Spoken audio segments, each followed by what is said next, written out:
Doctor Sarup Singh ਮਰਵਾ ਦੀ ਪੁਸਤਕ ਚਿੰਤਾ ਰੋਗ ਕਾਰਨ ਤੇ ਉਪਾਅ ਦਾ ਅਗਲਾ ਭਾਗ। ਚਿੰਤਾ ਰੋਗ ਦੇ ਮਰੀਜ਼ਾਂ ਦੀ ਹੱਡਬੀਤੀ। ਚਿੰਤਾ ਚਿਖਾ ਬਰਾਬਰੀ ਕੇਲੇ ਮੁੱਢ ਕਰੀਰ, ਉਹ ਝੂਲੇ ਉਹ ਪੱਛੀਏ ਚੋਟਾਂ ਸਹੇ ਸਰੀਰ। ਦਾਦੂ ਭਗਤ। ਚਿੰਤਾਵਾਨ ਨੂੰ ਕੇਵਲ ਇੱਕੋ ਕਿਸਮ ਦੀ ਤਕਲੀਫ ਹੀ ਨਹੀਂ ਹੁੰਦੀ, ਉਹ ਕਈ ਤਰ੍ਹਾਂ ਦੀਆਂ ਤਕਲੀਫਾਂ ਅਨੁਭਵ ਕਰਦਾ ਹੈ। ਹੇਠ ਲਿਖੇ ਕੁਝ ਕੇਸ ਤੋਂ ਇਹਨਾਂ 'ਚ ਕੁਝ ਕੇਸ ਸਾਡੇ ਨਿੱਜੀ ਤਜਰਬੇ ਦੇ ਹੈ ਅਤੇ ਕੁਝ ਬਾਹਰੋਂ ਲਏ ਗਏ ਹੈ, ਤਾਂ ਤੁਹਾਨੂੰ ਪਤਾ ਲੱਗ ਜਾਏਗਾ ਕਿ ਡਰ, ਫਿਕਰ, ਚਿੰਤਾ ਦਾ ਆਦਮੀ ਦੇ ਸਰੀਰ ਉੱਤੇ ਕਿਸ ਤਰ੍ਹਾਂ ਦਾ ਅਸਰ ਪੈਂਦਾ ਹੈ। ਇਹਨਾਂ 'ਚੋਂ ਕੁਝ ਕੇਸ ਚਿੰਤਾਵਾਨਾਂ ਦੀ ਆਪਣੀ ਜ਼ਬਾਨੀ ਹਨ। ਮਰੀਜ਼ਾਂ ਦਾ ਪੂਰਾ ਤੇ ਅਸਲ ਨਾਮ ਅਸੀਂ ਕੁਝ ਕਾਰਨਾਂ ਕਰਕੇ ਦੱਸਣਾ ਮੁਨਾਸਬ ਨਹੀਂ ਸਮਝਦੇ। ਮਿਸਿਜ਼ ਏ ਆਪਣੇ ਬਾਰੇ ਇੰਝ ਦੱਸਦੀ ਹੈ ਕਿ ਮੇਰਾ ਜਨਮ ਇੱਕ ਛੋਟੇ ਜਿਹੇ ਪਿੰਡ ਟੈਂਸੀ ਵਿੱਚ ਹੋਇਆ ਅਤੇ ਜਦੋਂ ਮੈਂ 24 ਸਾਲ ਦੀ ਹੋਈ ਤਾਂ ਮੈਂ ਉੱਤਰ ਵੱਲ ਆ ਗਈ। ਉੱਥੇ 2 ਸਾਲ ਇੱਕ ਸਕੂਲ 'ਚ ਨੌਕਰੀ ਕੀਤੀ। 26 ਸਾਲ ਦੀ ਉਮਰ 'ਚ ਮੇਰਾ ਵਿਆਹ ਹੋ ਗਿਆ ਅਤੇ ਹੁਣ ਮੇਰੇ ਵਿਆਹ ਨੂੰ 5 ਸਾਲ ਹੋ ਗਏ ਹੈ। ਚਿੰਤਾ ਦਾ ਸ਼ਿਕਾਰ ਹੋਣ ਤੋਂ ਪਹਿਲਾਂ ਮੇਰੀ ਸਿਹਤ ਬਿਲਕੁਲ ਠੀਕ ਸੀ। ਮੇਰੀਆਂ ਸਾਰੀਆਂ ਤਕਲੀਫਾਂ ਉਸ ਵੇਲੇ ਸ਼ੁਰੂ ਹੋਈਆਂ ਜਦੋਂ ਕਿ 6 ਸਾਲ ਪਹਿਲਾਂ ਮੈਂ ਵੈਸਟ ਚੈਸਟਰ ਪੜ੍ਹਾਉਂਦੀ ਸੀ। ਬਚਪਨ 'ਚ ਮੈਂ ਮਾਪਿਆਂ ਦੀ ਬੜੀ ਲਾਡਲੀ ਧੀ ਸੀ ਅਤੇ ਮੈਨੂੰ ਕਦੇ ਵੀ ਮੇਰੇ ਮਾਤਾ ਪਿਤਾ ਦੀ ਝਾੜ ਝੰਬ ਨਹੀਂ ਸੀ ਪਈ। ਜਦੋਂ ਮੈਂ ਸਕੂਲ 'ਚ ਪੜ੍ਹਾਉਣਾ ਸ਼ੁਰੂ ਕੀਤਾ ਤਾਂ ਮੈਂ ਕੁਝ ਥਕਾਵਟ ਜਿਹੀ ਮਹਿਸੂਸ ਕਰਨ ਲੱਗੀ। ਡਾਕਟਰਾਂ ਨੇ ਕਿਹਾ ਕਿ ਖੂਨ ਦੀ ਕਮੀ ਦੀ ਵਜ੍ਹਾ ਕਰਕੇ ਹੈ, ਇਸ ਲਈ ਤਾਕਤ ਦੇ ਕੁਝ ਟੀਕੇ ਲਗਵਾਉਣ ਪਿੱਛੋਂ ਦੂਰ ਹੋ ਜਾਏਗੀ। ਕੁਝ ਸਮੇਂ ਪਿੱਛੋਂ ਮੈਨੂੰ ਇਹ ਤਕਲੀਫ ਫੇਰ ਹੋ ਗਈ। ਜਦੋਂ ਵੀ ਸਕੂਲ ਦਾ ਪ੍ਰਿੰਸੀਪਲ ਮੇਰੇ ਕਮਰੇ 'ਚ ਪੈਰ ਰੱਖਦਾ ਮੇਰਾ ਸਾਰਾ ਸਰੀਰ ਡਰ ਨਾਲ ਕੰਬਣ ਲੱਗ ਪੈਂਦਾ। ਇਹ ਪ੍ਰਿੰਸੀਪਲ ਸੁਭਾਅ ਦਾ ਬੜਾ ਖਰਵਾ ਅਤੇ ਕੌੜਾ ਸੀ। ਇਹਨੇ ਮੈਨੂੰ ਬਿਮਾਰ ਕਰ ਦਿੱਤਾ ਅਤੇ ਮੈਂ ਨੌਕਰੀ ਛੱਡ ਕੇ ਮੰਜੇ 'ਤੇ ਜਾ ਪਈ। ਘਰ ਆ ਕੇ ਰਾਜੀ ਹੋਣ ਦੀ ਥਾਂ ਮੈਂ ਹੋਰ ਵੀ ਵਧੇਰੇ ਬਿਮਾਰ ਹੋ ਗਈ। ਸੱਸ ਨਾਲ ਮੇਰੇ ਸੰਬੰਧ ਵਿਗੜ ਗਏ। ਮੇਰੀ ਸੱਸ ਨੇ ਮੇਰੇ ਨਿੱਜੀ ਮਾਮਲਿਆਂ 'ਚ ਦਖਲ ਦੇਣਾ ਸ਼ੁਰੂ ਕਰ ਦਿੱਤਾ। ਉਹ ਮੇਰੇ ਪਤੀ ਨੂੰ ਆਖਦੀ ਹੈ ਤਾਂ ਐਵੇਂ ਪਈ ਬਹਾਨੇ ਕਰਦੀ ਹੈ, ਇਹ ਬਿਮਾਰੀ ਇਹਨੂੰ ਕੋਈ ਨਹੀਂ, ਇਹ ਕੰਮ ਚੋਰ ਹੈ ਅਤੇ ਜਾਣ ਕੇ ਸੁਸਤ ਹੋ ਗਈ ਹੈ। ਜਿਹਨੂੰ ਪੱਕੀ ਪਕਾਈ ਮਿਲ ਜਾਏ ਉਹਨੂੰ ਕੰਮ ਕਰਨ ਦੀ ਕੀ ਲੋੜ। ਇਸ ਤਰ੍ਹਾਂ ਸੱਸ ਨੇ ਮੇਰੇ ਵਿਰੁੱਧ ਮੇਰੇ ਪਤੀ ਦੇ ਕੰਨ ਭਰਨੇ ਸ਼ੁਰੂ ਕਰ ਦਿੱਤੇ ਅਤੇ ਹੁਣ ਮੈਨੂੰ ਇਹ ਡਰ ਖਾਣ ਲੱਗ ਪਿਆ ਕਿ ਕਿਤੇ ਮੇਰਾ ਪਤੀ ਮੈਨੂੰ ਤਲਾਕ ਨਾ ਦੇ ਦੇ। ਮੇਰੀ ਹਾਲਤ ਅਜਿਹੀ ਖਰਾਬ ਹੋ ਗਈ ਕਿ ਸੱਸ ਦੀ ਸ਼ਕਲ ਵੇਖਦਿਆਂ ਹੀ ਮੇਰਾ ਸਰੀਰ ਕੰਬਣ ਲੱਗ ਪੈਂਦਾ, ਹੱਥ ਪੈਰ ਠੰਡੇ ਹੋ ਜਾਂਦੇ। ਪਹਿਲਾਂ ਤਾਂ ਮੈਨੂੰ ਥੋੜ੍ਹੀ ਤਕਲੀਫ ਸੀ, ਪਰ ਜਦੋਂ ਸੱਸ ਨਾਲ ਮੇਰੇ ਸੰਬੰਧ ਵਿਗੜ ਗਏ ਤਾਂ ਮੈਂ ਬਹੁਤ ਹੀ ਬਿਮਾਰ ਹੋ ਗਈ। ਮੈਨੂੰ ਹਰ ਚੀਜ਼ ਤੋਂ ਡਰ ਆਉਣਾ ਸ਼ੁਰੂ ਹੋ ਗਿਆ। ਜਿੱਥੇ ਡਰ ਦਾ ਕੋਈ ਕਾਰਨ ਨਾ ਹੁੰਦਾ ਉੱਥੇ ਵੀ ਮੈਨੂੰ ਐਵੇਂ ਡਰ ਪਿਆ ਲੱਗਦਾ। ਦਿਲ ਵੀ ਬਹੁਤ ਧੜਕਣਾ ਸ਼ੁਰੂ ਹੋ ਗਿਆ। ਮੈਨੂੰ ਇੰਝ ਜਾਪਦਾ ਸੀ ਜਿਵੇਂ ਮੇਰਾ ਦਿਲ ਬੰਦ ਹੋਣ ਵਾਲਾ ਹੈ। ਬਾਰੀ 'ਚੋਂ ਝਾਤੀ ਮਾਰਨ ਵੇਲੇ ਵੀ ਮੈਨੂੰ ਡਰ ਆਉਂਦਾ ਸੀ। ਡਾਕਟਰ ਆਖਦੇ ਤੈਨੂੰ ਕੁਛ ਨਹੀਂ ਹੈ, ਪਰ ਮੈਨੂੰ ਜਾਪਦਾ ਸੀ ਜਿਵੇਂ ਮੇਰੇ ਦਿਲ 'ਚ ਕੋਈ ਬਹੁਤ ਵੱਡਾ ਨੁਕਸ ਪੈ ਗਿਆ ਅਤੇ ਮੈਂ ਕਦੇ ਵੀ ਰਾਜ਼ੀ ਨਹੀਂ ਹੋਵਾਂਗੀ। ਬੱਸ 'ਤੇ ਚੜ੍ਹਦਿਆਂ ਮੈਨੂੰ ਡਰ ਲੱਗਦਾ ਸੀ। ਹਰ ਵੇਲੇ ਮਨ 'ਚ ਇਹੀ ਵਿਚਾਰ ਆਉਂਦੇ ਸੀ ਕਿ ਕਿਤੇ ਬੱਸ ਦਾ ਐਕਸੀਡੈਂਟ ਹੀ ਨਾ ਹੋ ਜਾਏ। ਘਰ ਦੀ ਸਫਾਈ ਰੱਖਣੀ ਵੀ ਮੇਰੇ ਲਈ ਮੁਹਾਲ ਸੀ। ਰਾਤਾਂ ਦਿਨ ਨਾਲੋਂ ਵੀ ਵਧੇਰੇ ਭਿਆਨਕ ਮਾਲੂਮ ਹੁੰਦੀਆਂ ਸੀ। ਮੈਨੂੰ ਕੋਈ ਚੀਜ਼ ਵੀ ਚੰਗੀ ਨਹੀਂ ਸੀ ਲੱਗਦੀ। ਮੈਂ ਹਰ ਵੇਲੇ ਆਪਣੀ ਸੱਸ ਅਤੇ ਉਹਦੇ ਭੈੜੇ ਵਤੀਰੇ ਬਾਰੇ ਸੋਚਦੀ ਰਹਿੰਦੀ। ਮੇਰੀ ਯਾਦ ਸ਼ਕਤੀ ਕਮਜ਼ੋਰ ਹੋ ਗਈ। ਕੋਈ ਕੰਮ ਕਰਨਾ ਹੁੰਦਾ ਜਾਂ ਕੋਈ ਚੀਜ਼ ਬਾਜ਼ਾਰ ਤੋਂ ਲਿਆਉਣੀ ਹੁੰਦੀ ਭੁੱਲ ਜਾਂਦੀ। ਜੋ ਕੁਝ ਮੈਂ ਲਿਖਦੀ ਪੜ੍ਹਦੀ ਉਹ ਵੀ ਯਾਦ ਨਹੀਂ ਸੀ ਰਹਿੰਦਾ। ਜਿੱਥੇ ਕਿਤੇ ਚੀਜ਼ ਰੱਖ ਦਿੰਦੀ ਉਹ ਥਾਂ ਯਾਦ ਨਾ ਰਹਿੰਦੀ। ਮੈਨੂੰ ਆਪਣੇ ਪਤੀ ਦੇ ਹਰ ਵੇਲੇ ਇਹੀ ਸ਼ੱਕ ਰਹਿੰਦਾ ਕਿ ਉਹ ਮੇਰੇ ਨਾਲ ਹੁਣ ਪਿਆਰ ਨਹੀਂ ਕਰਦਾ। ਮਾੜੀ ਜਿਹੀ ਗੱਲ 'ਤੇ ਵੀ ਮੈਂ ਉਸ ਨਾਲ ਗੁੱਸੇ ਹੋ ਜਾਂਦੀ। ਮੇਰਾ ਵਜ਼ਨ 35 ਪੌਂਡ ਘੱਟ ਗਿਆ। ਆਖਰ ਜਦ ਮੈਂ ਡਾਕਟਰ ਚੈਪਲ ਨੂੰ ਮਿਲੀ ਤਾਂ ਫਿਰ ਮੈਨੂੰ ਪਤਾ ਲੱਗਾ ਕਿ ਮੇਰਾ ਇਹ ਸਾਰਾ ਦੁੱਖ ਮਨੋਰੋਗ ਹੈ, ਇਹਦਾ ਕਾਰਨ ਚਿੰਤਾ ਹੈ। ਮਿਸਿਸ ਬੀ ਦੀ ਵਾਰਤਾ ਇਉਂ ਹੈ। ਮੇਰਾ ਜਨਮ ਨਿਊਯਾਰਕ 'ਚ ਹੋਇਆ। 17 ਸਾਲ ਦੀ ਉਮਰ 'ਚ ਮੇਰਾ ਵਿਆਹ ਹੋ ਗਿਆ। ਇਸ ਗੱਲ ਨੂੰ ਹੁਣ 11 ਵਰ੍ਹੇ ਹੋ ਗਏ ਹੈ। ਮੇਰਾ ਪਤੀ ਡਾਕਖਾਨੇ 'ਚ ਕੰਮ ਕਰਦਾ ਹੈ। ਅਸੀਂ ਮਨਹੱਟਨ ਰਹਿੰਦੇ ਹਾਂ। ਵਿਆਹ ਦੇ ਪਹਿਲੇ 5 ਸਾਲ ਅਸੀਂ ਬੜੀ ਤੰਗੀ ਨਾਲ ਕੱਟੇ ਕਿਉਂਕਿ ਸਾਡੀ ਆਮਦਨ ਬਹੁਤ ਥੋੜ੍ਹੀ ਸੀ। ਰੱਬ ਨੇ ਸਾਨੂੰ ਇੱਕ ਪੁੱਤਰ ਦਿੱਤਾ, ਪਰ ਉਹ ਖੁਨਾਕ ਦੀ ਬਿਮਾਰੀ ਨਾਲ ਮਰ ਗਿਆ। ਇਸ ਮੌਤ ਨੇ ਮੇਰੀ ਸਿਹਤ ਨੂੰ ਬਹੁਤ ਕਮਜ਼ੋਰ ਕਰਤਾ, ਪਰ ਕੁਝ ਚਿਰ ਮਗਰੋਂ ਮੈਂ ਠੀਕ ਹੋ ਗਈ। ਇੱਕ ਦਿਨ ਮੈਂ ਅਤੇ ਮੇਰਾ ਪਿਤਾ ਕਾਰ 'ਤੇ ਜਾ ਰਹੇ ਸੀ ਕਿ ਰਸਤੇ 'ਚ ਕਾਰ ਦਾ ਐਕਸੀਡੈਂਟ ਹੋ ਗਿਆ, ਜਿਸ ਨਾਲ ਮੇਰੇ ਪਿਤਾ ਦੀ ਉੱਥੇ ਮੌਤ ਹੋ ਗਈ। ਇਸ ਐਕਸੀਡੈਂਟ ਦਾ ਅਸਰ 1 ਮਹੀਨੇ ਪਿੱਛੋਂ ਮੇਰੇ 'ਤੇ ਹੋਣਾ ਸ਼ੁਰੂ ਹੋਇਆ। ਮੇਰਾ ਦਿਲ ਤੱਕ ਜ਼ੋਰ ਨਾਲ ਵੱਜਣ ਲੱਗ ਪਿਆ, ਸੰਘ 'ਚ ਗੋਲਾ ਹੋ ਗਿਆ, ਛਾਤੀ 'ਤੇ ਸਦਾ ਹੀ ਭਾਰ ਪਿਆ ਰਹਿੰਦਾ। ਮੈਨੂੰ ਇੰਜ ਭਾਸਦਾ ਜਿਵੇਂ ਮੇਰਾ ਦਿਲ ਹੁਣੇ ਹੀ ਫੇਲ ਹੋ ਜਾਏਗਾ। ਡਾਕਟਰਾਂ ਨੇ ਮੈਨੂੰ ਚੰਗੀ ਤਰ੍ਹਾਂ ਵੇਖਿਆ ਤੇ ਕਈ ਤਰ੍ਹਾਂ ਦੇ ਟੈਸਟ ਕੀਤੇ, ਪਰ ਉਹਨਾਂ ਨੂੰ ਇਹਨਾਂ ਵਿੱਚੋਂ ਕੋਈ ਨੁਕਸ ਨਾ ਲੱਭਿਆ। ਉਹ ਸਾਰੇ ਇਹੀ ਆਖਦੇ, ਤੈਨੂੰ ਕੋਈ ਬਿਮਾਰੀ ਨਹੀਂ, ਤੇਰਾ ਦਿਲ ਬਿਲਕੁਲ ਠੀਕ ਹੈ। ਪਰ ਇਸ ਨਾਲ ਮੇਰੀ ਰਤਾ ਵੀ ਤਸੱਲੀ ਨਾ ਹੁੰਦੀ। ਮੈਨੂੰ ਹਰ ਵੇਲੇ ਇਹੀ ਡਰ ਰਹਿੰਦਾ ਕਿ ਮੇਰਾ ਦਿਲ ਫੇਲ ਹੋ ਜਾਣਾ, ਇਸ ਨਾਲ ਮੇਰੀ ਮੌਤ ਹੋ ਜਾਣੀ ਹੈ। ਇਸ ਪਿੱਛੋਂ ਮੈਨੂੰ ਘਰੋਂ ਬਾਹਰ ਨਿਕਲਣ 'ਤੇ ਵੀ ਡਰ ਆਉਣ ਲੱਗ ਪਿਆ। ਬੱਸ 'ਤੇ ਚੜ੍ਹਦੀ ਤਾਂ ਵੀ ਡਰ ਲੱਗਦਾ। ਇਹੀ ਖਿਆਲ ਆਉਂਦਾ ਕਿਤੇ ਡਿੱਗ ਨਾ ਪਵਾਂ। ਘਰ 'ਚ ਇਕੱਲੀ ਨੂੰ ਵੀ ਡਰ ਲੱਗਦਾ, ਇਸ ਲਈ ਜਾਂ ਤਾਂ ਮੇਰੀ ਮਾਂ ਜਾਂ ਭਰਾ ਮੇਰੇ ਕੋਲ ਰਹਿੰਦਾ। ਰੌਲੇ ਗੌਲੇ ਨਾਲ ਮੇਰੀ ਤਬੀਅਤ ਵਧੇਰੇ ਖਰਾਬ ਹੋ ਜਾਂਦੀ। ਦੁਨੀਆ ਦੀ ਹਰ ਸ਼ੈ ਮੈਨੂੰ ਝੂਠੀ ਮਹਿਸੂਸ ਹੁੰਦੀ। ਇਹਦੇ ਨਾਲ ਹੀ ਮੇਰੇ ਸਾਰੇ ਸਰੀਰ 'ਚ ਦਰਦਾਂ ਸ਼ੁਰੂ ਹੋ ਗਈਆਂ। ਕਦੀ ਦਰਦ ਗੋਡਿਆਂ 'ਚ, ਕਦੀ ਲੱਕ 'ਚ ਹੋ ਜਾਂਦੀ। ਡਾਕਟਰ ਆਖਦੇ ਸਭ ਤਕਲੀਫਾਂ ਭੈੜੇ ਵਿਚਾਰਾਂ ਤੇ ਚਿੰਤਾ ਦੇ ਕਾਰਨ ਹਨ। ਡਾਕਟਰਾਂ ਦੇ ਆਖਣ 'ਤੇ ਮੈਨੂੰ ਵਹਿਮ ਪੈ ਗਿਆ ਕਿ ਮੇਰੇ ਦਿਮਾਗ 'ਚ ਜ਼ਰੂਰ ਕੋਈ ਨੁਕਸ ਹੈ। ਤਾਂ ਹੀ ਡਾਕਟਰ ਆਖਦੇ ਆ ਕਿ ਦਰਦਾਂ ਵੀ ਚਿੰਤਾ ਦੇ ਕਾਰਨ ਹੈ। ਮੈਂ ਸਾਰਾ ਦਿਨ ਥੱਕੀ ਟੁੱਟੀ ਰਹਿੰਦੀ। ਘਰ ਦੀ ਸਫਾਈ ਰੱਖਣੀ ਵੀ ਮੇਰੇ ਲਈ ਮੁਸ਼ਕਿਲ ਹੋ ਗਈ, ਕਿਉਂਕਿ ਥੋੜ੍ਹੀ ਜਿਹੀ ਖੇਚਲ ਕਰਨ ਨਾਲ ਹੀ ਮੈਂ ਥੱਕ ਜਾਂਦੀ ਸੀ। ਘਰ ਦਾ ਸਾਰਾ ਕੰਮ ਕਾਜ ਮੇਰੀ ਮਾਂ ਹੀ ਕਰਦੀ ਸੀ ਅਤੇ ਮੈਂ ਆਪਣੀਆਂ ਤਕਲੀਫਾਂ ਬਾਰੇ ਕਿਸੇ ਨਾਲ ਵੀ ਗੱਲ ਨਹੀਂ ਸੀ ਕਰਦੀ, ਕਿਉਂਕਿ ਮੈਨੂੰ ਡਰ ਰਹਿੰਦਾ ਸੀ ਕਿ ਲੋਕ ਮੇਰੀਆਂ ਗੱਲਾਂ ਸੁਣ ਕੇ ਮੇਰੇ 'ਤੇ ਹੱਸਣਗੇ, ਮੇਰਾ ਮਖੌਲ ਉਡਾਉਣਗੇ। ਮੈਨੂੰ ਇਹ ਪਤਾ ਨਹੀਂ ਸੀ ਕਿ ਡਰ ਤਰੰਗਾਂ ਪੀੜਾਂ ਅਤੇ ਹੋਰ ਬੇਅੰਤ ਰੋਗ ਵੀ ਲਾ ਦਿੰਦੀ ਹੈ। ਪਰ ਹੁਣ ਮੈਨੂੰ ਪੱਕਾ ਨਿਸ਼ਚਾ ਹੋ ਗਿਆ ਕਿ ਮੇਰੀਆਂ ਸਾਰੀਆਂ ਤਕਲੀਫਾਂ ਦਾ ਕਾਰਨ ਡਰ ਤਰੰਗਾਂ ਹੀ ਸਨ। ਮਿਸਿਸ ਸੀ ਇੱਕ ਸ਼ਹਿਰਨ ਕੁੜੀ ਹੈ। ਉਹਦਾ ਜਨਮ ਪਾਕਿਸਤਾਨ 'ਚ ਹੋਇਆ।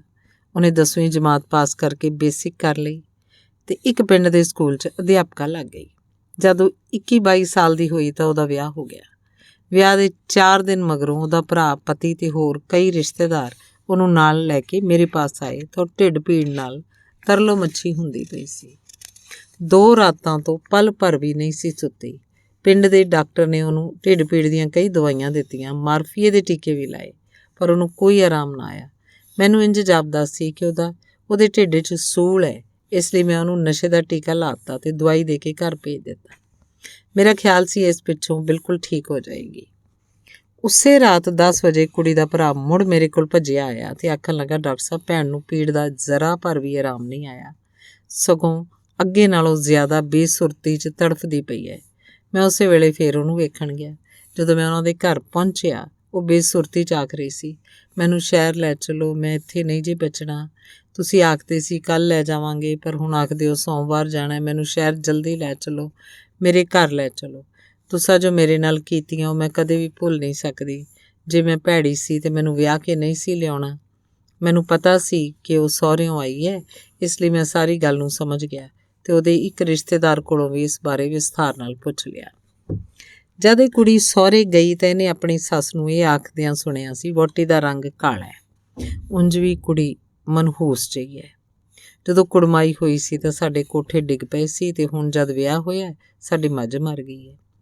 ਸੱਸ ਦੀਆਂ ਇਹੋ ਜਿਹੀਆਂ ਊਟ-ਪਟਾਂਗ ਗੱਲਾਂ ਨੇ ਕੁੜੀ ਦੇ ਦਿਮਾਗ 'ਤੇ ਐਡਾ ਭੈੜਾ ਅਸਰ ਕੀਤਾ, ਉਹਨੂੰ ਢਿੱਡ 'ਚ ਸੂਲ ਪੈਣ ਲੱਗ ਪਿਆ। ਕੁੜੀ ਦੇ ਮਾਤਾ-ਪਿਤਾ ਨੂੰ ਮੈਂ ਗੱਲ ਸਮਝਾਈ ਅਤੇ ਆਖਿਆ ਕਿ ਉਹ ਇਹਦਾ ਕੋਈ ਫਿਕਰ ਨਾ ਕਰਨ। ਦੂਜੇ ਦਿਨ ਸਵੇਰੇ ਕੁੜੀ ਨੂੰ ਸੁਰਤ ਆ ਗਈ ਅਤੇ ਜਦ ਉਹਨੇ ਡਿੱਠਾ ਕਿ ਉਹ ਸ਼ਹਿਰ ਆਪਣੇ ਘਰ ਪਹੁੰਚ ਗਈ ਹੈ, ਉਹਦੀ ਢਿੱਡ ਪੀੜ ਆਪਣੇ ਆਪ ਹੀ ਠੀਕ ਹੋ ਗਈ।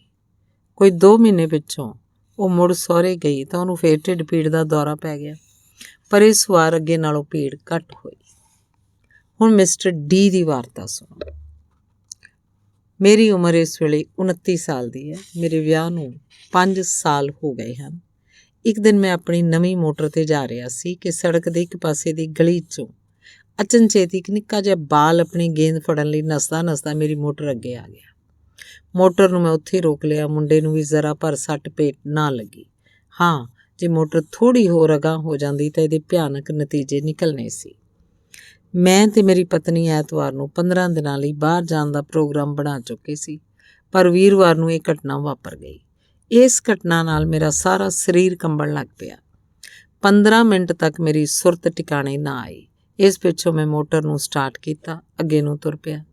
ਰਸਤੇ 'ਚ ਹਾਲੈਂਡ ਸੁਰੰਗ ਆਉਂਦੀ ਸੀ ਜਿਸ ਵਿੱਚ ਚਾਲੇ ਬੜਾ ਰੌਲਾ ਗੌਲਾ ਸੀ। ਜਦ ਮੈਂ ਇੱਥੇ ਪਹੁੰਚਿਆ ਤਾਂ ਮੇਰਾ ਸਰੀਰ ਪਹਿਲੇ ਵਾਂਗ ਮੁੜ ਕੰਬਣ ਲੱਗ ਪਿਆ। ਮੈਨੂੰ ਇੰਝ ਜਾਪਦਾ ਸੀ ਕਿ ਮੈਂ ਇਸ ਸੁਰੰਗ ਨੂੰ ਕਦੇ ਵੀ ਪਾਰ ਨਹੀਂ ਕਰ ਸਕਾਂਗਾ, ਪਰ ਕਿਸੇ ਨਾ ਕਿਸੇ ਤਰ੍ਹਾਂ ਇਹਨੂੰ ਪਾਰ ਕਰਕੇ ਮੈਂ ਘਰ ਪਹੁੰਚ ਗਿਆ। ਮੇਰੀਆਂ ਸਾਰੀਆਂ ਤਕਲੀਫਾਂ ਇਸ ਦੁਰਘਟਨਾ ਪਿੱਛੋਂ ਸ਼ੁਰੂ ਹੋਈਆਂ। ਮੈਨੂੰ ਬੜਾ ਡਰ ਜਿਹਾ ਰਹਿੰਦਾ ਅਤੇ ਲੱਤਾਂ ਇੰਝ ਕਮਜ਼ੋਰ ਹੋ ਜਾਂਦੀਆਂ ਜਿਵੇਂ ਇਹਨਾਂ 'ਚ ਜਾਨ ਹੀ ਨਹੀਂ ਹੁੰਦੀ। ਇਸ ਦੇ ਨਾਲ ਹੀ ਮੈਨੂੰ ਦਿਲ ਦੀ ਧੜਕਣ ਸ਼ੁਰੂ ਹੋ ਗਈ। ਕਦੇ ਕਦੇ ਸਾਹ ਵੀ ਬੰਦ ਹੋਣ ਲੱਗ ਪਿਆ। ਮੈਨੂੰ ਘਰੋਂ ਬਾਹਰ ਨਿਕਲਦਿਆਂ ਵੀ ਬੜਾ ਡਰ ਲੱਗਦਾ ਸੀ। ਜਦ ਵੀ ਕਿਤੇ ਬਾਹਰ ਜਾਣਾ ਪੈਂਦਾ ਕਿਸੇ ਨਾ ਕਿਸੇ ਨੂੰ ਹਮੇਸ਼ਾ ਆਪਣੇ ਨਾਲ ਲੈ ਕੇ ਜਾਂਦਾ। 5 ਮਹੀਨੇ ਮੈਂ ਘਰ ਹੀ ਪਿਆ ਰਿਹਾ। ਫਿਰ ਆਪਣੀ ਪਤਨੀ ਦੇ ਆਖਣ 'ਤੇ ਮੈਂ ਆਪਣੇ ਸਾਲੇ ਕੋਲ ਚਲਾ ਗਿਆ, ਪਰ ਉੱਥੇ ਵੀ ਮੈਨੂੰ ਕੋਈ ਫਾਇਦਾ ਨਾ ਹੋਇਆ ਅਤੇ ਮੈਂ ਵਾਪਸ ਆਪਣੇ ਘਰ ਆ ਗਿਆ। ਕੁਝ ਸਮੇਂ ਪਿੱਛੋਂ ਮੈਂ ਕੰਮ 'ਤੇ ਜਾਣਾ ਸ਼ੁਰੂ ਕਰ ਦਿੱਤਾ, ਪਰ ਜਿਸ ਵੇਲੇ ਦੁਕਾਨ 'ਤੇ ਪਹੁੰਚਦਾ ਮੈਨੂੰ ਡਰ ਜਿਹਾ ਆਉਣ ਲੱਗ ਪੈਂਦਾ ਅਤੇ ਮੈਂ ਫਿਰ ਘਰ ਮੁੜ ਆਉਂਦਾ। ਮੈਂ ਬਹੁਤ ਸਾਰੇ ਸਿਆਣੇ ਡਾਕਟਰਾਂ ਕੋਲ ਗਿਆ। ਉਹਨਾਂ ਮੈਨੂੰ ਚੰਗੀ ਤਰ੍ਹਾਂ ਵੇਖਿਆ। ਉਹਨਾਂ ਕਈ ਐਕਸਰੇ ਲਏ ਅਤੇ ਖੂਨ ਟੈਸਟ ਕੀਤਾ। ਸਾਰਿਆਂ ਇਹੋ ਆਖਿਆ ਕਿ ਤੈਨੂੰ ਕੋਈ ਬਿਮਾਰੀ ਨਹੀਂ ਅਤੇ ਤੇਰਾ ਦਿਲ ਬਿਲਕੁਲ ਠੀਕ ਹੈ, ਪਰ ਮੇਰੀ ਤਸੱਲੀ ਨਹੀਂ ਸੀ ਹੁੰਦੀ। ਮੈਨੂੰ ਇੰਝ ਜਾਪਦਾ ਸੀ ਜਿਵੇਂ ਮੇਰੀ ਬਿਮਾਰੀ ਡਾਕਟਰਾਂ ਦੀ ਸਮਝ 'ਚ ਹੀ ਨਹੀਂ ਆ ਰਹੀ ਅਤੇ ਅਜਿਹੀ ਬਿਮਾਰੀ ਕੇਵਲ ਮੈਨੂੰ ਹੀ ਲੱਗੀ ਹੈ। ਡਾਕਟਰ ਆਖਦੇ ਤੈਨੂੰ ਨਿਰੋਲ ਵਹਿਮ ਹੈ, ਹੋਰ ਕੁਝ ਨਹੀਂ। ਇਸ ਮੰਦੀ ਹਾਲਤ ਵਿੱਚ ਮੈਂ ਡਾਕਟਰ ਚੈਪਲ ਕੋਲ ਮਸ਼ਵਰੇ ਲਈ ਗਿਆ ਤਾਂ ਫਿਰ ਮੈਨੂੰ ਯਕੀਨ ਹੋਇਆ ਕਿ ਮੇਰੀਆਂ ਸਾਰੀਆਂ ਤਕਲੀਫਾਂ ਦਾ ਕਾਰਨ ਕੇਵਲ ਚਿੰਤਾ ਅਤੇ ਡਰ ਹੀ ਹੈ। ਡਾਕਟਰ ਚੈਪਲ ਨੇ ਮੈਨੂੰ ਦੱਸਿਆ ਕਿ ਤੇਰੇ ਅੰਦਰ ਮੋਟਰ ਐਕਸੀਡੈਂਟ ਦੇ ਕਾਰਨ ਸਖਤ ਪਰੇਸ਼ਾਨੀ, ਮਾਰਕਡ ਐਂਗਜ਼ਾਇਟੀ ਪੈਦਾ ਹੋ ਗਈ ਹੈ ਅਤੇ ਇਹੀ ਤੇਰੀਆਂ ਸਾਰੀਆਂ ਤਕਲੀਫਾਂ ਦਾ ਕਾਰਨ ਹੈ। ਮਿਸਟਰ ਈ ਦੀ ਬਿਮਾਰੀ ਦਾ ਹਾਲ ਇਸ ਤਰ੍ਹਾਂ ਹੈ। ਮੈਂ ਬਰੁਕਲਿਨ ਵਿੱਚ ਰਹਿੰਦਾ। ਮੇਰੀ ਉਮਰ 26 ਸਾਲ ਦੀ ਹੈ। 5 ਸਾਲ ਦੀ ਗੱਲ ਹੈ ਜਦੋਂ ਮੈਂ ਬੇਕਾਰ ਫਿਰਦਾ ਸੀ। ਪੈਸੇ ਦੀ ਬਹੁਤ ਤੰਗੀ ਆ ਗਈ। ਆਖਰ ਸਿੱਟਾ ਮਾਰਕੀਟ 'ਚ ਮੈਨੂੰ ਇੱਕ ਮਾੜੀ ਜਿਹੀ ਨੌਕਰੀ ਮਿਲ ਗਈ। ਇੱਥੇ ਹਰ ਵੇਲੇ ਰੌਲਾ ਗੌਲਾ ਰਹਿਣ ਦੇ ਕਾਰਨ ਮੈਨੂੰ ਘਬਰਾ ਪੈ ਜਾਂਦਾ ਸੀ ਅਤੇ ਦੂਜੀ ਇਸ ਕੰਮ ਤੋਂ ਜਾਣੂ ਨਾ ਹੋਣ ਦੇ ਕਾਰਨ ਮੈਨੂੰ ਹਰ ਵੇਲੇ ਇਹੀ ਡਰ ਰਹਿੰਦਾ ਕਿਤੇ ਨੌਕਰੀਓਂ ਜਵਾਬ ਨਾ ਮਿਲ ਜਾਏ। ਇੱਥੇ ਨੌਕਰ ਹੋਣ ਦੇ 2 ਮਹੀਨੇ ਪਿੱਛੋਂ ਮੇਰੀਆਂ ਸਾਰੀਆਂ ਤਕਲੀਫਾਂ ਸ਼ੁਰੂ ਹੋਈਆਂ। ਕੁਝ ਸਮੇਂ ਪਿੱਛੋਂ ਨੌਕਰੀਓਂ ਵੀ ਜਵਾਬ ਮਿਲ ਗਿਆ। ਮੇਰਾ ਸਰੀਰ ਹਰ ਵੇਲੇ ਥੱਕਿਆ ਟੁੱਟਿਆ ਰਹਿੰਦਾ। ਜੋ ਕੁਝ ਵੀ ਮੈਂ ਖਾਂਦਾ ਸੀ ਉਹਦੀ ਪੇਟ 'ਚ ਹਵਾ ਬਣ ਜਾਂਦੀ, ਦਰਦ ਸ਼ੁਰੂ ਹੋ ਜਾਂਦਾ।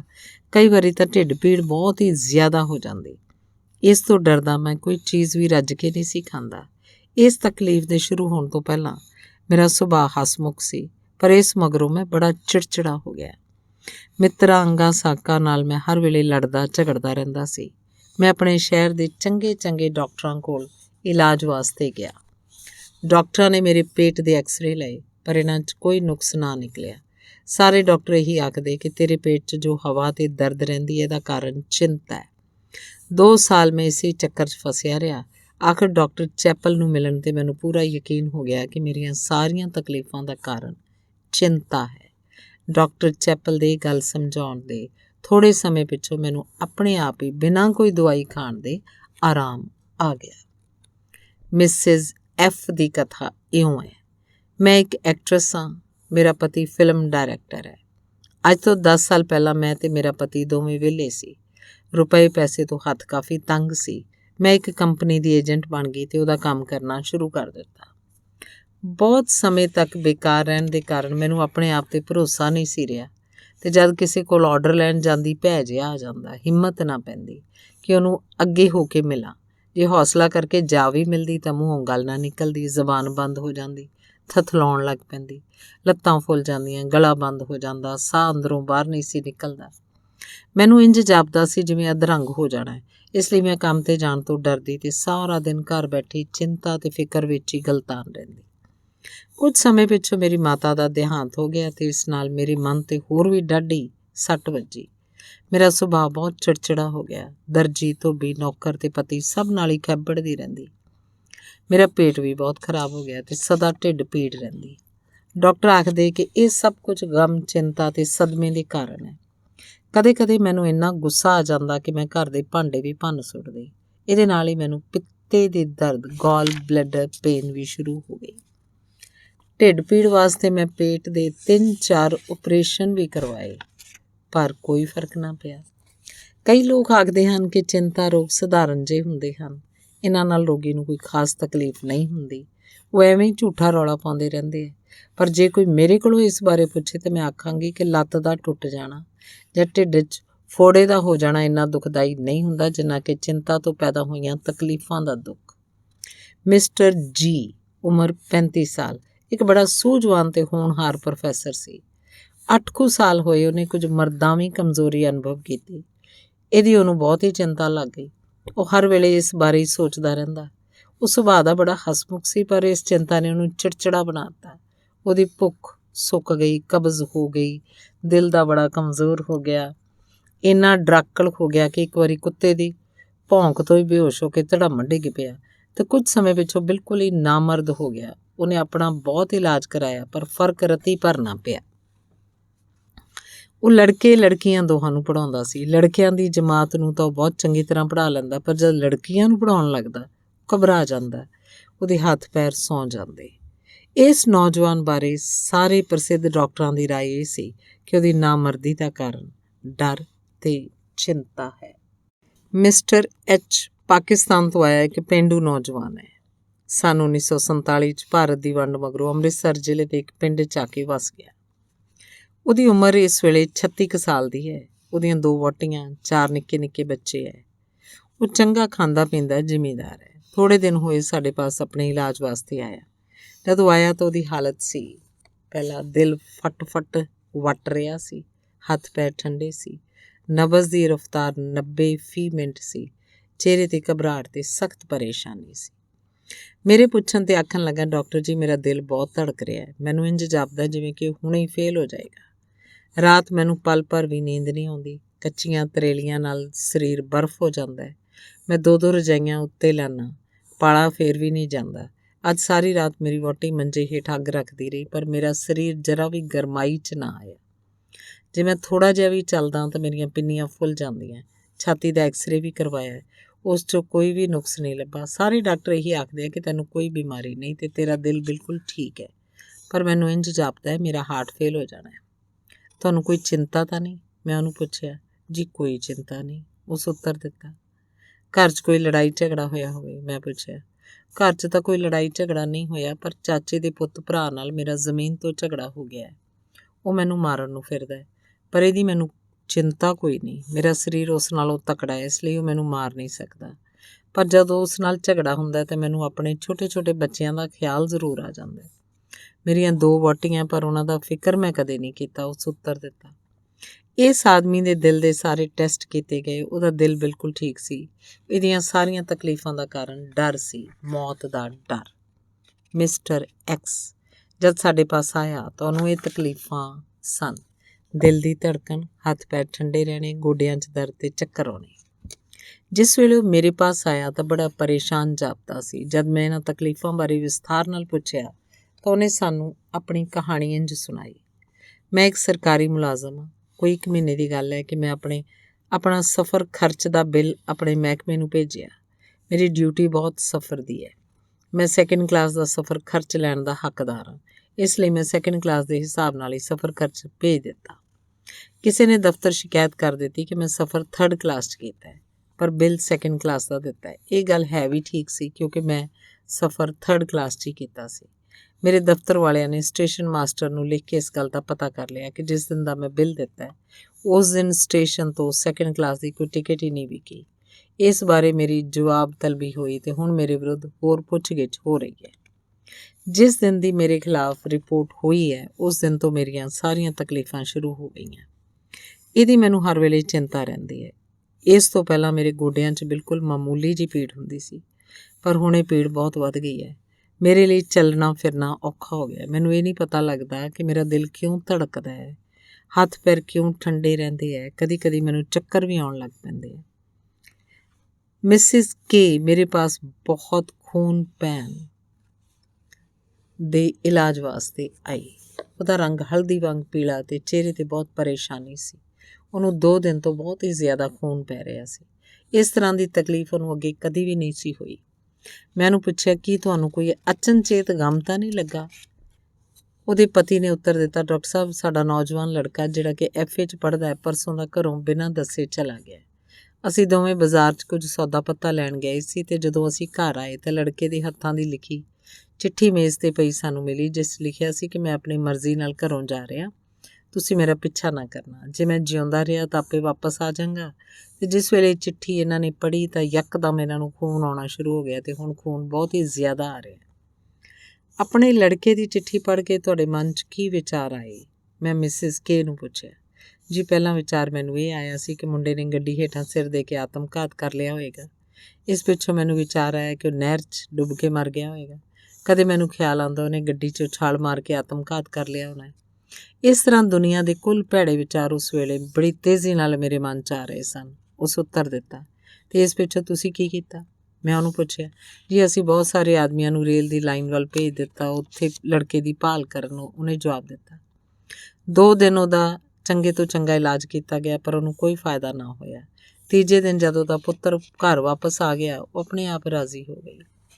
ਡਾਕਟਰ ਸ਼ਿੰਡਲਰ ਇੱਕ ਕੇਸ ਬਾਰੇ ਇੰਜ ਲਿਖਦੇ ਆ। ਇੱਕ ਦਿਨ ਤੜਕੇ 2 ਵਜੇ 15 ਮੀਲ ਤੋਂ ਮੈਨੂੰ ਟੈਲੀਫੋਨ ਆਇਆ। ਟੈਲੀਫੋਨ 'ਚੋਂ ਇੱਕ ਆਦਮੀ ਬੜੀ ਘਬਰਾਹਟ ਨਾਲ ਬੋਲਿਆ, ਮੇਰੀ ਪਤਨੀ ਦਿਲ ਦੇ ਦੌਰੇ ਨਾਲ ਮਰਨ ਲੱਗੀ ਹੈ, ਕਿਰਪਾ ਕਰਕੇ ਛੇਤੀ ਆਓ। ਮੈਂ ਇਸ ਮੀਆਂ ਬੀਵੀ ਨੂੰ ਪਹਿਲਾਂ ਤੋਂ ਚੰਗੀ ਤਰ੍ਹਾਂ ਜਾਣਦਾ ਸੀ, ਇਸ ਲਈ ਮੇਰੇ ਮਨ 'ਚ ਪਹਿਲਾ ਖਿਆਲ ਇਹ ਆਇਆ ਕਿ ਉਹਨੂੰ ਸਾਹ ਰੁਕਣ ਦਾ ਦੌਰਾ ਪਿਆ ਹੋਵੇਗਾ। ਅਤੇ ਜਦ ਮੈਂ ਉੱਥੇ ਪਹੁੰਚਿਆ ਤਾਂ ਮੀਆਂ ਬੀਵੀ ਦੋਵੇਂ ਸਾਹ ਰੁਕਣ ਦੇ ਦੌਰੇ ਨਾਲ ਪਏ ਸੀ। ਇਹ ਸਾਰੀ ਗੱਲ ਇੰਜ ਹੋਈ। ਬੀਵੀ ਦੀ ਜਦੋਂ ਅਚਨਚੇਤ ਤਰਬਕ ਕੇ ਅੱਖ ਖੁੱਲ੍ਹੀ, ਉਹਦੇ ਹੱਥ ਠੰਡੇ, ਦਿਲ ਧੜਕ ਰਿਹਾ ਸੀ। ਆਪਣੀ ਇਹ ਦਸ਼ਾ ਵੇਖ ਕੇ ਉਸ ਤੀਵੀਂ ਦੇ ਮਨ 'ਚ ਪਹਿਲਾ ਵਿਚਾਰ ਇਹ ਆਇਆ ਕਿ ਮੈਨੂੰ ਆਪਣੀ ਮਾਂ ਵਰਗਾ ਦੌਰਾ ਪਿਆ। ਫਿਰ ਉਹਨੇ ਆਪਣੀ ਪਤੀ ਨੂੰ ਜਗਾਇਆ ਅਤੇ ਆਪਣਾ ਹਾਲ ਦੱਸਿਆ। ਬੀਵੀ ਦੀ ਗੱਲ ਸੁਣ ਕੇ ਪਤੀ ਨੂੰ ਪਹਿਲਾ ਵਿਚਾਰ ਇਹ ਆਇਆ, ਅਜਿਹਾ ਦੌਰਾ ਮੇਰੇ ਪਿਤਾ ਨੂੰ ਪਿਆ ਸੀ। ਇਸ ਪਿੱਛੋਂ ਦੋਵੇਂ ਵਧੇਰੇ ਘਬਰਾ ਗਏ। ਦੋਹਾਂ ਨੂੰ ਹੀ ਸਾਹ ਰੁਕਣ ਦਾ ਦੌਰਾ ਪੈ ਗਿਆ। ਮਿਸਟਰ ਏ ਇੱਕ ਸਕੂਲ ਦਾ ਹੈਡਮਾਸਟਰ ਸੀ। ਉਹ ਬੜਾ ਸਿਆਣਾ ਅਤੇ ਸੂਝਵਾਨ ਸੀ। ਇੱਕ ਦਿਨ ਅਚਨਚੇਤ ਉਹਨੂੰ ਸਖਤ ਚੱਕਰ ਆਇਆ ਅਤੇ ਉਹ ਲੇਟ ਗਿਆ, ਅਤੇ ਜਦੋਂ ਉੱਠਣ ਲੱਗਾ ਤਾਂ ਮੁੜ ਉਹਨੂੰ ਚੱਕਰ ਆ ਗਿਆ। ਨਾਲ ਹੀ ਉਲਟੀ ਵੀ ਆ ਗਈ। ਉਹਨੂੰ ਘਰ ਲੈ ਗਏ ਅਤੇ ਮੰਜੇ 'ਤੇ ਲੰਮਾ ਪਾ ਦਿੱਤਾ। ਕਈ ਦਿਨ ਉਹ ਘਰ ਮੰਜੇ 'ਤੇ ਪਿਆ ਰਿਹਾ ਅਤੇ ਮੈਂ ਉਹਦਾ ਚੰਗੇ ਤੋਂ ਚੰਗਾ ਇਲਾਜ ਕੀਤਾ, ਪਰ ਉਹਨੂੰ ਰੱਤੀ ਭਰ ਵੀ ਫਾਇਦਾ ਨਾ ਹੋਇਆ। ਇੱਕ ਦਿਨ ਉਹ ਝਟਪਟ ਆਪਣੇ ਆਪ ਹੀ ਠੀਕ ਹੋ ਗਿਆ ਅਤੇ ਆਪਣੇ ਕੰਮ 'ਤੇ ਸਕੂਲ ਵਾਪਸ ਚਲਾ ਗਿਆ। ਫਿਰ ਜਦ ਕੁਝ ਦਿਨਾਂ ਪਿੱਛੋਂ ਸਾਡੇ ਕੋਲ ਆਇਆ ਤਾਂ ਆਖਣ ਲੱਗਾ, ਡਾਕਟਰ ਸਾਹਿਬ, ਮੈਨੂੰ ਕਦੇ ਵੀ ਖਿਆਲ ਨਹੀਂ ਸੀ ਕਿ ਚਿੰਤਾ ਇੰਨੀ ਸਖਤ ਬਿਮਾਰੀ ਪੈਦਾ ਕਰ ਸਕਦੀ ਹੈ, ਪਰ ਹੁਣ ਮੈਨੂੰ ਪੂਰਾ ਯਕੀਨ ਹੋ ਗਿਆ ਕਿ ਮੇਰੀ ਬਿਮਾਰੀ ਦਾ ਕਾਰਨ ਚਿੰਤਾ ਹੀ ਸੀ। ਤੁਹਾਨੂੰ ਇਸ ਗੱਲ ਦਾ ਕਿਵੇਂ ਪਤਾ ਲੱਗਾ? ਮੈਂ ਉਹਨੂੰ ਪੁੱਛਿਆ। ਮੇਰੇ ਪੁੱਛਣ 'ਤੇ ਉਸ ਮੈਨੂੰ ਆਪਣੀ ਸਾਰੀ ਵਾਰਤਾ ਇੰਝ ਸੁਣਾਈ। ਕੁਝ ਸਮਾਂ ਹੋਇਆ, ਮੇਰੇ ਇੱਕ ਮਿੱਤਰ ਨੂੰ ਰੁਪਏ ਦੀ ਲੋੜ ਪਈ। ਰੁਪਇਆ ਉਹਨੂੰ ਕਾਫੀ ਚਾਹੀਦਾ ਸੀ। ਇੰਨੀ ਜ਼ਿਆਦਾ ਰਕਮ ਸੀ ਕਿ ਮੈਂ ਉਹਦੀ ਜ਼ਮਾਨਤ ਦੇਣਾ ਨਹੀਂ ਸੀ ਚਾਹੁੰਦਾ। ਮੈਨੂੰ ਪਤਾ ਸੀ ਜੇ ਮੇਰੇ ਮਿੱਤਰ ਨੇ ਰੁਪਇਆ ਬੈਂਕ ਨੂੰ ਵਾਪਸ ਨਾ ਕੀਤਾ, ਮੇਰਾ ਘਰ-ਬਾਰ ਵਿਕ ਜਾਏਗਾ, ਮੈਂ ਹੱਥਲ ਹੋ ਜਾਵਾਂਗਾ। ਪਰ ਕਿਉਂਕਿ ਉਹ ਆਦਮੀ ਮੇਰਾ ਬੜਾ ਪੱਕਾ ਅਤੇ ਪੁਰਾਣਾ ਮਿੱਤਰ ਸੀ, ਅਤੇ ਇਸ ਲਈ ਮੈਂ ਉਹਦੀ ਜ਼ਮਾਨਤ ਦੇਣ ਤੋਂ ਇਨਕਾਰ ਵੀ ਨਾ ਕਰ ਸਕਿਆ। ਮੈਂ ਉਹਦਾ ਜਾਮਨ ਬਣ ਗਿਆ ਅਤੇ ਮੇਰਾ ਮਕਾਨ ਗਹਿਣੇ ਰੱਖ ਕੇ ਬੈਂਕ ਨੇ ਉਹਨੂੰ ਰੁਪਇਆ ਉਧਾਰ ਦੇ ਦਿੱਤਾ। ਥੋੜ੍ਹੇ ਸਮੇਂ ਪਿੱਛੋਂ ਉਹ ਆਦਮੀ ਇੱਕ ਦੁਰਘਟਨਾ ਦੇ ਕਾਰਨ ਸਖਤ ਜ਼ਖਮੀ ਹੋ ਗਿਆ। ਕਈ ਮਹੀਨੇ ਹਸਪਤਾਲ ਪਿਆ ਰਿਹਾ। ਉਹਨੇ ਬੈਂਕ ਨੂੰ ਜੋ ਰੁਪਇਆ ਦੇਣਾ ਸੀ, ਉਹਦੀ ਚਿੰਤਾ ਮੈਨੂੰ ਅੰਦਰੋਂ ਅੰਦਰੀ ਖਾਣ ਲੱਗ ਪਈ। ਚੱਕਰ ਆਉਣੇ ਸ਼ੁਰੂ ਹੋ ਗਏ। ਪਰ ਤੈਨੂੰ ਕਿਵੇਂ ਯਕੀਨ ਹੈ ਕਿ ਤੇਰੇ ਚੱਕਰਾਂ ਦਾ ਕਾਰਨ ਇਹੋ ਗੱਲ ਸੀ? ਮੈਂ ਉਸ ਕੋਲੋਂ ਪੁੱਛਿਆ। ਇਹਦੇ ਜਵਾਬ 'ਚੋਂ ਆਖਣ ਲੱਗਾ, ਡਾਕਟਰ ਸਾਹਿਬ, ਜਦ ਮੈਂ ਅੱਤ ਬਿਮਾਰ ਮੰਜੇ 'ਤੇ ਪਿਆ ਸੀ, ਮੇਰਾ ਇਹੀ ਮਿੱਤਰ ਇੱਕ ਦਿਨ ਮੈਨੂੰ ਮਿਲਣ ਲਈ ਆਇਆ। ਆਉਂਦਿਆਂ ਹੀ ਮੈਨੂੰ ਦੱਸਿਆ ਕਿ ਉਹ ਹੁਣ ਬੈਂਕ ਤੋਂ ਹੋ ਕੇ ਆ ਰਿਹਾ ਹੈ। ਜੋ ਰੁਪਇਆ ਉਹਨੇ ਬੈਂਕ ਕੋਲੋਂ ਉਧਾਰ ਲਿਆ ਸੀ, ਉਹ ਪੂਰੇ ਦਾ ਪੂਰਾ ਵਾਪਸ ਦੇ ਆਇਆ। ਉਸੇ ਪਲ ਤੋਂ ਮੈਂ ਰਾਜ਼ੀ ਹੋਣਾ ਸ਼ੁਰੂ ਹੋ ਗਿਆ। ਅਗਲੇ ਦਿਨ ਸਕੂਲ ਆਪਣੇ ਕੰਮ 'ਤੇ ਚਲਾ ਗਿਆ। ਥੋੜ੍ਹੇ ਦਿਨ ਹੋਏ, ਮੈਨੂੰ ਸ਼੍ਰੀਮਤੀ ਪੀ ਦੇ ਇਲਾਜ ਵਾਸਤੇ ਬੁਲਾਇਆ ਗਿਆ। ਸ਼੍ਰੀਮਤੀ ਪੀ ਨੂੰ ਥੋੜ੍ਹੇ ਸਮੇਂ ਪਿੱਛੋਂ ਸਾਹ ਬੰਦ ਹੋਣ ਦੇ ਦੌਰੇ ਪੈ ਰਹੇ ਸੀ। ਜਿਸ ਵੇਲੇ ਉਹਨੂੰ ਦੌਰਾ ਪੈਂਦਾ, ਇੱਕ ਲੰਮਾ ਸਾਹ ਲੈਣ ਪਿੱਛੋਂ ਉਹਦਾ ਸਾਹ ਬਿਲਕੁਲ ਬੰਦ ਹੋ ਜਾਂਦਾ। ਇਹਦੇ ਨਾਲ ਹੀ ਉਹਦੇ ਹੱਥ ਵੀ ਵਿੰਗੇ ਹੋ ਜਾਂਦੇ, ਅਤੇ ਜਦੋਂ ਸਾਹ ਬੰਦ ਹੋ ਜਾਂਦਾ ਤਾਂ ਉੱਠ ਕੇ ਬੈਠ ਜਾਂਦੀ ਅਤੇ ਮੱਛੀ ਵਾਂਗੂ ਤੜਫਦੀ, ਰੰਗ ਨੀਲਾ ਹੋ ਜਾਂਦਾ, ਡੇਲੇ ਤਾਂ ਉਹਨੂੰ ਚੜ੍ਹ ਜਾਂਦੇ। ਮੈਂ ਉਹਨੂੰ ਚੰਗੀ ਤਰ੍ਹਾਂ ਵੇਖਿਆ। ਸਰੀਰ ਦੇ ਕਿਸੇ ਹਿੱਸੇ 'ਚ ਕੋਈ ਨੁਕਸ ਨਹੀਂ ਸੀ। ਫੇਫੜੇ ਅਤੇ ਦਿਲ ਬਿਲਕੁਲ ਠੀਕ ਸੀ। ਮੈਂ ਉਹਦੀ ਬੇਚੈਨੀ ਦੂਰ ਕਰਨ ਵਾਸਤੇ ਦਵਾਈ ਦਿੱਤੀ ਅਤੇ ਕੁਝ ਸਮੇਂ ਪਿੱਛੋਂ ਰਾਜ਼ੀ ਹੋ ਗਈ। ਉਹਦੀ ਛਾਤੀ ਦਾ ਐਕਸਰੇ ਕਰਾਇਆ, ਹੋਰ ਵੀ ਕਈ ਟੈਸਟ ਕਰਾਏ, ਪਰ ਕਿਸੇ 'ਚ ਕੋਈ ਨੁਕਸ ਨਹੀਂ ਨਿਕਲਿਆ। ਸ਼੍ਰੀਮਤੀ ਪੀ ਦੀ ਬਿਮਾਰੀ ਦਾ ਕਾਰਨ ਚਿੰਤਾ ਸੀ। ਵਿਸਥਾਰ ਨਾਲ ਪੁੱਛ-ਗਿੱਛ ਕਰਨ 'ਤੇ ਸਾਨੂੰ ਪਤਾ ਲੱਗਾ ਸ਼੍ਰੀਮਤੀ ਪੀ ਕੋਈ 17-18 ਸਾਲ ਤੋਂ ਵਿਧਵਾ ਹੈ। ਇਸ ਵੇਲੇ ਉਹਦੀ ਉਮਰ ਤਕਰੀਬਨ 37-38 ਸਾਲ ਦੀ ਹੈ। ਅੱਗੇ ਵੀ ਉਹਨੂੰ ਕਦੇ-ਕਦੇ ਇਸ ਤਰ੍ਹਾਂ ਦੇ ਦੌਰੇ ਪੈ ਜਾਂਦੇ। ਜਦ ਕਦੇ ਉਹਨੂੰ ਚਿੰਤਾ ਲੱਗਦੀ ਹੈ ਤਾਂ ਉਹਨੂੰ ਇਹ ਦੌਰੇ ਪੈਣੇ ਸ਼ੁਰੂ ਹੋ ਜਾਂਦੇ। ਮਿਸਟਰ ਐਮ, ਉਮਰ 50 ਸਾਲ, ਪਿੰਡ ਹੁਸ਼ਿਆਰਪੁਰ ਜ਼ਿਲ੍ਹਾ ਅੰਮ੍ਰਿਤਸਰ ਸਾਡੇ ਪਾਸ ਹੇਠ ਲਿਖੀਆਂ ਤਕਲੀਫਾਂ ਦੇ ਇਲਾਜ ਵਾਸਤੇ ਆਇਆ। ਬੇਚੈਨੀ, ਦਿਲ ਦਾ ਧੜਕਾ, ਕਾਮ ਸ਼ਕਤੀ ਦਾ ਖਤਮ ਹੋ ਜਾਣਾ, ਕਿਸੇ ਚੀਜ਼ 'ਚ ਦਿਲ ਨਹੀਂ ਲੱਗਦਾ, ਉਦਾਸੀ, ਦਿਲ ਟੁੱਟ ਗਿਆ, ਥਕਾਵਟ। ਮੈਂ ਇਸ ਮਰੀਜ਼ ਨੂੰ ਚੰਗੀ ਤਰ੍ਹਾਂ ਵੇਖਿਆ। ਇਹਦਾ ਦਿਲ, ਫੇਫੜੇ ਤੋਂ ਬਲੱਡ ਪ੍ਰੈਸ਼ਰ ਸਭ ਠੀਕ ਸੀ। ਹੋਰ ਵਧੇਰੇ ਪੁੱਛ-ਗਿੱਛ ਕਰਨ 'ਤੇ ਸਾਨੂੰ ਦੱਸਿਆ ਕਿ ਅੱਜ ਤੋਂ 7 ਮਹੀਨੇ ਪਹਿਲਾਂ ਮੈਂ ਬਿਲਕੁਲ ਠੀਕ ਠਾਕ ਸੀ। 7 ਮਹੀਨੇ ਦੀ ਗੱਲ ਹੈ, ਮੇਰੇ ਇੱਕ ਨੌਜਵਾਨ ਲੜਕੇ, ਉਹਦੀ ਉਮਰ 23-24 ਸਾਲ ਦੀ ਸੀ, ਦਾ ਇੱਕ ਮੋਟਰ ਕਾਰ ਨਾਲ ਐਕਸੀਡੈਂਟ ਹੋ ਗਿਆ, ਜਿਸ ਨਾਲ ਉਹ ਥਾਂ 'ਤੇ ਹੀ ਮਰ ਗਿਆ। ਇਸ ਤੋਂ ਬਾਅਦ ਮੈਨੂੰ ਰਾਤ ਨੀਂਦ ਆਉਣੀ ਬੰਦ ਹੋ ਗਈ। ਦਿਨ ਚੜ੍ਹਦਾ, ਬੇਚੈਨੀ ਨੇ ਘਬਰਾਹਟ ਸ਼ੁਰੂ ਹੋ ਜਾਂਦੀ, ਕਿਸੇ ਚੀਜ਼ ਜਾਂ ਕੰਮ 'ਚ ਦਿਲ ਨਾ ਲੱਗਦਾ। ਘਬਰਾਹਟ ਤੇ ਬੇਚੈਨੀ ਨੂੰ ਦੂਰ ਕਰਨ ਲਈ ਮੈਂ ਸ਼ਰਾਬ ਪੀਣੀ ਸ਼ੁਰੂ ਕਰਤੀ, ਪਰ ਇਸ ਨਾਲ ਵੀ ਕੋਈ ਫਾਇਦਾ ਨਹੀਂ ਹੋਇਆ ਤੇ ਮੇਰੀ ਹਾਲਤ ਉਂਝ ਦੀ ਉਂਝ ਹੀ ਹੈ।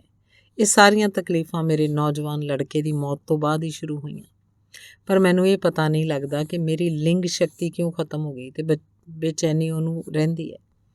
ਸ਼੍ਰੀਮਤੀ ਕੇ, ਉਮਰ 25-26 ਸਾਲ, ਅੰਮ੍ਰਿਤਸਰ ਦੀ ਰਹਿਣ ਵਾਲੀ, ਸਾਡੇ ਪਾਸ ਹੇਠ ਲਿਖੀਆਂ ਤਕਲੀਫਾਂ ਵਾਸਤੇ ਆਈ। ਛਾਤੀ ਦੇ ਖੱਬੇ ਪਾਸੇ ਦਰਦ, ਕਿਸੇ ਚੀਜ਼ 'ਚ ਚਿੱਤ ਨਹੀਂ ਲੱਗਦਾ। ਇਹ ਤਕਲੀਫਾਂ ਉਹਨੂੰ ਕੋਈ ਇੱਕ ਹਫ਼ਤੇ ਤੋਂ ਸੀ। ਉਹ ਕਹਿਣ ਲੱਗੀ ਕਿ ਮੇਰਾ ਕਿਸੇ ਕੰਮ 'ਚ ਦਿਲ ਨਹੀਂ ਲੱਗਦਾ। ਛਾਤੀ ਦੇ ਖੱਬੇ ਪਾਸੇ ਜੋ ਪੀੜ ਰਹਿੰਦੀ ਹੈ, ਉਹਦੀ ਮੈਨੂੰ ਬਹੁਤ ਚਿੰਤਾ ਹੈ। ਹਰ ਵੇਲੇ ਇਹੀ ਖਿਆਲ ਆਉਂਦਾ ਹੈ ਕਿ ਕਿਤੇ ਪੀੜ ਦਿਲ ਦੀ ਬਿਮਾਰੀ ਦੇ ਕਾਰਨ ਨਾ ਹੋਵੇ, ਕਿਉਂਕਿ ਖੱਬੇ ਪਾਸੇ ਹੈ। ਕਦੇ-ਕਦੇ ਕਲੇਜੇ 'ਚ ਵੀ ਪੀੜ ਸ਼ੁਰੂ ਹੋ ਜਾਂਦੀ ਹੈ, ਪਰ ਇਸ ਦਰਦ ਦਾ ਵਕਤ ਕੋਈ ਨਹੀਂ। ਆਪਣੇ ਆਪ ਹੀ ਸ਼ੁਰੂ ਹੋ ਜਾਂਦੀ ਹੈ, ਆਪਣੇ ਆਪ ਹੀ ਬੰਦ ਹੋ ਜਾਂਦੀ ਹੈ। ਕਦੇ ਥੋੜ੍ਹੀ, ਕਦੇ ਬਹੁਤ ਜ਼ਿਆਦਾ ਹੁੰਦੀ ਹੈ। ਇੱਕ ਹਫ਼ਤੇ ਤੋਂ ਮੈਂ ਕਈ ਦਵਾਈਆਂ ਖਾ ਰਹੀ ਹਾਂ, ਪਰ ਇਹ ਦਰਦ ਨਹੀਂ ਜਾਂਦਾ। ਚਿੱਤ ਵੀ ਉਦਾਸ ਰਹਿੰਦਾ ਹੈ। ਮੈਂ ਉਹਦੇ ਸਰੀਰ ਦਾ ਚੰਗੀ ਤਰ੍ਹਾਂ ਮੁਆਇਨਾ ਕੀਤਾ। ਉਹਦੀ ਨਬਜ਼, ਦਿਲ, ਬਲੱਡ ਪ੍ਰੈਸ਼ਰ ਬਿਲਕੁਲ ਠੀਕ ਸੀ। ਮੈਂ ਉਹਨੂੰ ਪੁੱਛਿਆ, ਤੁਹਾਨੂੰ ਕੋਈ ਫਿਕਰ ਜਾਂ ਪਰੇਸ਼ਾਨੀ ਤਾਂ ਨਹੀਂ? ਜੀ ਹਾਂ, ਮੈਨੂੰ ਕਾਫੀ ਪਰੇਸ਼ਾਨੀ ਅਤੇ ਚਿੰਤਾ ਹੈ। ਇੱਕ ਲੰਬਾ ਸਾਹ ਲੈ ਕੇ ਕਹਿਣ ਲੱਗੀ, ਮੇਰੇ ਪਿਤਾ ਜੀ ਦੀ ਮੌਤ ਹੋ ਗਈ ਹੈ। 1 ਮਹੀਨੇ ਦੀ ਗੱਲ ਹੈ ਕਿ ਜਦੋਂ ਬਹੁਤ ਬਾਰਿਸ਼ਾਂ ਹੋ ਰਹੀਆਂ ਸੀ, ਸਾਡੇ ਘਰ ਦੇ ਇੱਕ ਕਮਰੇ ਦੀ ਛੱਤ ਬਹੁਤ ਮੀਂਹ ਦੇ ਕਾਰਨ ਡਿੱਗ ਪਈ, ਜਿਸ ਹੇਠਾਂ ਮੇਰੇ ਪਿਤਾ ਜੀ ਆ ਕੇ ਮਰ ਗਏ। ਉਸ ਅੱਗੋਂ ਉੱਤਰ ਦਿੱਤਾ। ਫਿਰ ਮੈਂ ਉਹਨੂੰ ਸਮਝਾਇਆ, ਪਰੇਸ਼ਾਨੀ ਦੇ ਕਾਰਨ ਤੇਰੀ ਛਾਤੀ ਦੇ ਪੱਠੇ ਖਿਚਾਓ 'ਚ ਆ ਜਾਂਦੇ ਹੈ। ਇਸ ਖਿਚਾਅ ਦੇ ਕਾਰਨ ਤੈਨੂੰ ਛਾਤੀ 'ਚ ਪੀੜ ਰਹਿੰਦੀ ਹੈ। ਮੇਰੀ ਗੱਲ ਨੂੰ ਸਮਝ ਗਈ ਤੇ ਥੋੜ੍ਹੇ ਦਿਨਾਂ 'ਚ ਠੀਕ ਹੋ ਗਈ। ਇਸ ਕਿਤਾਬ ਨੂੰ ਪੜ੍ਹਨ ਵਾਲੇ ਕਈ ਲੋਕਾਂ ਦਾ ਖਿਆਲ ਹੋਵੇਗਾ ਕਿ ਚਿੰਤਾਵਾਨ ਕਿਸੇ ਖਾਸ ਤਰ੍ਹਾਂ ਦੇ ਬਣੇ ਹੁੰਦੇ ਹੈ, ਉਹਨਾਂ 'ਚ ਕੋਈ ਜਮਾਂਦਰੂ ਕਮਜ਼ੋਰੀ ਹੁੰਦੀ ਹੈ, ਪਰ ਉਹਨਾਂ ਦਾ ਇਹ ਖਿਆਲ ਠੀਕ ਨਹੀਂ। ਚਿੰਤਾਵਾਨਾਂ 'ਚ ਕੋਈ ਜਮਾਂਦਰੂ ਕਮਜ਼ੋਰੀ ਨਹੀਂ ਹੁੰਦੀ। ਉਹਨਾਂ ਦੀਆਂ ਤਕਲੀਫਾਂ ਦਾ ਕਾਰਨ ਉਹ ਵਾਤਾਵਰਨ ਹੈ ਜਿਸ 'ਚ ਕਿ ਉਹ ਰਹਿੰਦੇ ਹੈ। ਜਿੰਨਾ ਬਹੁਤਾ ਅਹਿਸਾਸੀ ਅਤੇ ਸੂਝ-ਬੂਝ ਵਾਲਾ ਕੋਈ ਆਦਮੀ ਹੁੰਦਾ ਹੈ, ਓਨਾ ਹੀ ਜਲਦੀ ਉਹਨੂੰ ਚਿੰਤਾ ਰੋਗ ਲੱਗਦਾ ਹੈ। ਮੋਟੀ ਅਕਲ ਵਾਲੇ ਲੋਕ ਬਹੁਤੇ ਅਹਿਸਾਸੀ ਨਹੀਂ ਹੁੰਦੇ, ਇਸ ਲਈ ਉਹ ਚਿੰਤਾ ਰੋਗ ਦਾ ਸ਼ਿਕਾਰ ਘੱਟ ਹੁੰਦੇ ਹੈ। ਧੰਨਵਾਦ।